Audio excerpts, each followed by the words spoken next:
Deyaar Development is one of the most closely followed real estate stocks on the Dubai financial market. But Deyaar is not simply a developer selling apartments in Dubai. It is an integrated real estate company with a growing project pipeline, recurring service businesses, and an expanding presence across the UAE. The company has also delivered 3 consecutive years of dividends, while revenue and profits have continued to rise. So is Deyaar a stock worth tracking? Let's break it down. Deyaar began its journey in 2002 and is listed on the Dubai financial market under the ticker symbol Deyaar. One important detail for investors is that Dubai Islamic Bank is the company's ultimate majority shareholder. Deyaar's business model is divided into 3 main areas. The largest is property development. The company also has a service sector which includes property management, community management, and facilities management. And finally, Deyaar has recurring income businesses, including asset management, investments, and hospitality-related activities. This diversified model matters because Deyaar is not entirely dependent on selling new apartments.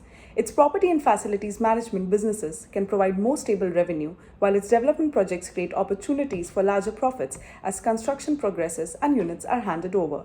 Now, let's look at the numbers. In 2025, Deyaar recorded total revenue of 1.97 billion dirhams, an increase of 30% compared with the previous year. Profit before tax increased by 26% to 637.9 million dirhams. Total assets rose by 17% to more than 8 billion dirhams. The company also maintained an active development pipeline worth approximately 7 billion dirhams. Another important milestone was the dividend. Shareholders approved a cash dividend of 5 fils per share for 2025. This marked the 3rd consecutive year of dividend distributions and signaled the company's growing focus on shareholder returns. The momentum continued into the first quarter of 2026. Revenue reached 447.1 million dirhams, an increase of 3.2% year-on-year. Profit before tax rose by 23.3% to 147.7 million dirhams.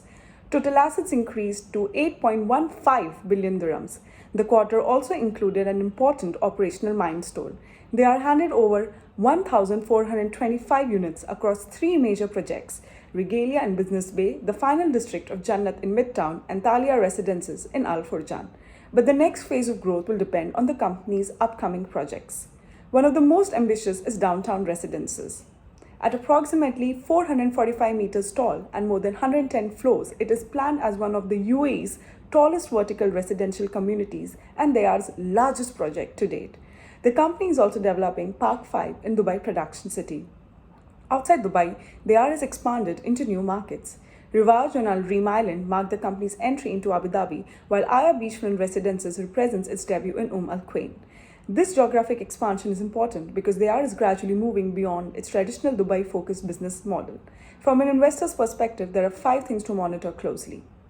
First, the pace of sales, construction, and handovers across Deyaar's 7 billion dirham project pipeline. Second, whether major projects such as Downtown Residences can translate into sustainable revenue and cash flow. Third, the performance of the company's recurring income businesses, especially property management and facilities management. Fourth, whether expansion into Abu Dhabi and Al Quwain strengthens the businesses without creating unnecessary execution risk. And fifth, whether dividend payments can continue to grow over time. Deyaar is not the largest listed developer in Dubai, but it offers investors exposure to a company that has moved beyond its earlier restructuring phase and is building a broader development platform across the UAE. So, is Deyaar a stock worth tracking? Absolutely, yes. The company has delivered rising revenue, stronger profits, and a growing project pipeline and recurring shareholder dividends. But investors should still study the latest results, project progress, cash flow, and stock valuation before making an investment decision. A strong company is not automatically a buy at every price. This video is for educational and informational purposes only. It's not an investment advice or a recommendation to buy, sell, or hold any security. Please conduct your own research or consult a licensed financial advisor before making investment decisions.